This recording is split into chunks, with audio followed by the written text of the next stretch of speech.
আজ আমি নতুন একটি রেসিপি নিয়ে চলে এসেছি। আজকে আমি তোমাদেরকে খুব সহজ পদ্ধতিতে কাস্টার্ড পরোটা বানিয়ে দেখাবো। পরোটা অনেকজনই অনেক রকমভাবেই বানিয়ে খেয়েছো। একবার কাস্টার্ড পাউডার দিয়ে কাস্টার্ড পরোটা বানিয়ে খেয়ে দেখো না বন্ধুরা, দেখবে একেবারে খেয়ে অবাক হয়ে যাবে। এতটা মজার হয় আর এতটা স্পঞ্জি হয়, মুখে দিলে মিলিয়ে যাবে। এটা কিন্তু সবাই খুব খেতে ভালোবাসবে আর কোনো রকম ঝামেলা ছাড়াই খেয়ে নেবে। যদি বয়স্কদেরকেও বানিয়ে দেওয়া হয় তারাও খেয়ে নেবে। আসসালামু আলাইকুম বন্ধুরা, নতুন একটি পর্ব দেখার জন্য সকলকে স্বাগতম। তাই বন্ধুরা, ভিডিওটি টান না দিয়ে পুরো ভিডিওটি দেখতে থাকো, দেখবে তোমাদের খুবই কাজে আসবে এই রেসিপিটা। আর খুব সহজ পদ্ধতিতে বানিয়েও নিতে পারবে। এটা বিকালে চায়ের সঙ্গে বা 10টার জলখাবারে রাখতে পারো, এতটাই মজা এই কাস্টার্ড পাউডার। তার জন্য আমি এখানে নিয়েছি ময়দা। আমি এখানে 2 কাপের মতো ময়দা নিয়েছি। এরপরে ময়দার মধ্যে আমি দিয়ে দিলাম 2 চামচের মতো গুঁড়ো চিনি আর হাফ চামচ লবণ। চিনিটা আমি গুঁড়ো করে নিয়েছি, তোমরা চাইলে গোটাও দিতে পারো। এরপরে একটা চামচের সাহায্যে শুকনো উপকরণগুলো ভালো করে মিশিয়ে নিতে হবে। এদিকে আমি আটাটা মিশিয়ে নিচ্ছি আর ওইদিকে পানিটা গরম করার জন্য বসিয়ে দিয়েছিলাম। তাই পানিটাও গরম হয়ে গেছে আর পানিটা খুব ভালো রকমভাবে গরম করে নিতে হবে, যাতে হাত দিয়ে মাখা না হয়, সেই রকমভাবে গরম করে নিতে হবে। পানিটা খুবই গরম, তাই আমি চামচের সাহায্যে কিছুক্ষণ মিশিয়ে নিলাম। এরপরে হাত দিয়ে মেখে নেব। হাত দিয়ে মেখে একটা নর্মাল ডো তৈরি করে নিতে হবে। যেমন তোমরা রুটি পরোটা বানাও ঠিক ওইভাবেই ডোটাকে রেডি করে নিতে হবে। ডোটা মাখা হয়ে গেছে। এরপরে আমি হাতের মধ্যে তেল নিয়ে ডোটাকে আরও ভালো করে মেখে নেব। আর এখানে আমি রান্নার রেগুলার তেল ব্যবহার করেছি।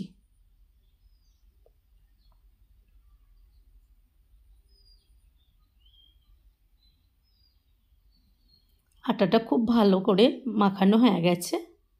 এরপরে আমি ঢাকা দিয়ে রেখে দেবো 10 থেকে 15 মিনিটের মতো। এরপরে আমি হাতে আরেকটু তেল নিয়ে আটার মধ্যে ভালো করে লাগিয়ে ঢাকা চাপা দিয়ে রেখে দেবো।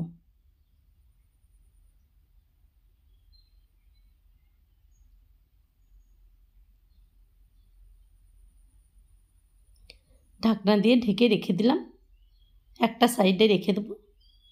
এরপরে তোমাদেরকে খুলে একটু দেখিয়ে দিচ্ছি যে আটাটা কতটা সুন্দর হয়েছে। এরপরে আরেকটু ময়ান দিয়ে লেচি কেটে নেব, ঠিক যেমন পরোটার লেচি কাটি আমরা, ওইভাবেই লেচিগুলো কেটে নেব, দিয়ে গোল শেপ দিয়ে নেব। এরপরে এই আটার মধ্যে আরও কিছুটা তেল আমি দিয়ে দেবো, দিয়ে ভালো করে লাগিয়ে ঢাকা দিয়ে রেখে দিতে হবে আরও 5 মিনিটের মতো। আর এইদিকে আমি কাস্টার্ড পাউডারের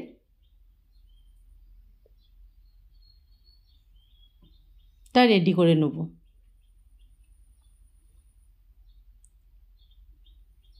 তার জন্য আমি 2 থেকে 3 চামচ কাস্টার্ড পাউডার নিয়েছি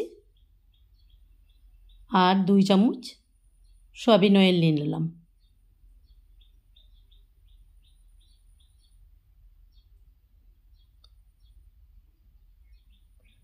মিশ্রণটা রেডি করার জন্য এখানে যদি দেখো তোমরা যে খুব গাঢ় হয়ে গেছে কাস্টার্ড পাউডারটা, তাহলে আরও একটু তেল অ্যাড করে নিতে পারো। এরপরে আমি আটাটা নিয়ে চলে এসেছি বেলে নিবার জন্য। তার জন্য পিঠের মধ্যে কিছুটা ময়দা ছড়িয়ে দিয়ে বেলে নিতে হবে। ময়দা ছড়িয়ে ছড়িয়ে বেলতে হবে কিন্তু পরোটাগুলো।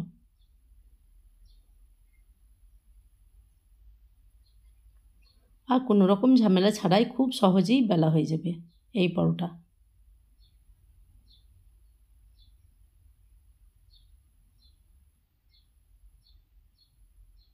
আর খুবই পাতলা করে বেলে নিলে পরোটাগুলো দেখবে খুব ভালো হবে। এরপরে কাস্টার্ড পাউডারের মিশ্রণটা আমি চারিতরফে খুব ভালো করে লাগিয়ে নেব।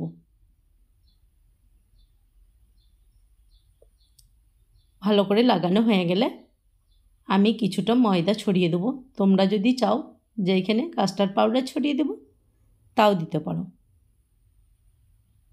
আর যদি বাড়িতে কাস্টার্ড পাউডার না থাকে সেই ক্ষেত্রে তোমরা 2 চামচ গুঁড়ো দুধ, 2 চামচ কর্নফ্লাওয়ার, একটু ফুড কালার আর 1 চামচের মতো চিনি দিয়ে মিক্সারে ঘুরিয়ে নিলেই রেডি হয়ে যাবে কাস্টার্ড পাউডার।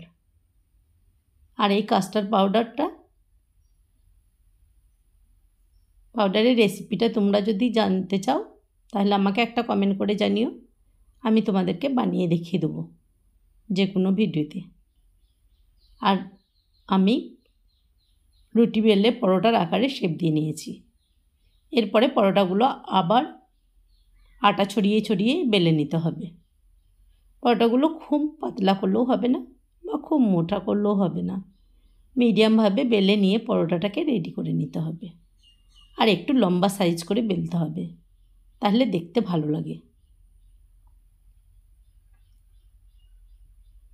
এত মজার হয় এই পরোটা যে একবার বানিয়ে যদি কাউকে খাওয়াও সে দেখবে তোমার পরোটাটা বারবার খেতে চাইবে।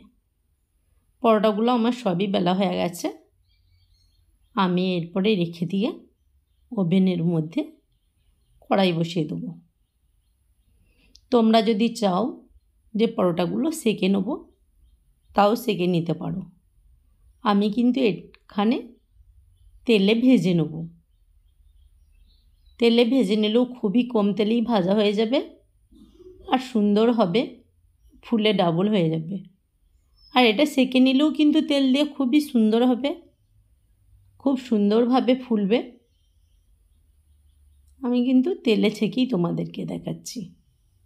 আর দেখো বন্ধুরা, তেলে দেওয়ার সঙ্গে সঙ্গেই বুঝতে পারছো তোমরা ভিডিও দেখে যে পরোটাগুলো কতটা নরম আর কতটা ফুলে উঠছে। আর এইভাবে ঠিক ভেতর থেকেই ফুলে উঠবে আর সুন্দরভাবে পরোটাগুলো হয়েও যাবে, কোনো রকম কাঁচাই থাকবে না। তাই বন্ধুরা দেরি না করে ঝটপট বাসায় বানিয়ে দেখো। আর যদি ভালো লাগে তাহলে আমাকে একটা কমেন্ট করে জানিও যে পরোটার রেসিপিটা তোমাদের কাছে কেমন লেগেছে। তোমরাও ভালো থেকো, সুস্থ থেকো, সাবধানে থেকো। আর খুব শিগগিরই দেখা হবে পরের একটি রেসিপি নিয়ে। আসসালামু আলাইকুম। কতটা লেয়ারযুক্ত পরোটা হয়েছে তোমরা দেখেই বুঝতে পারছো।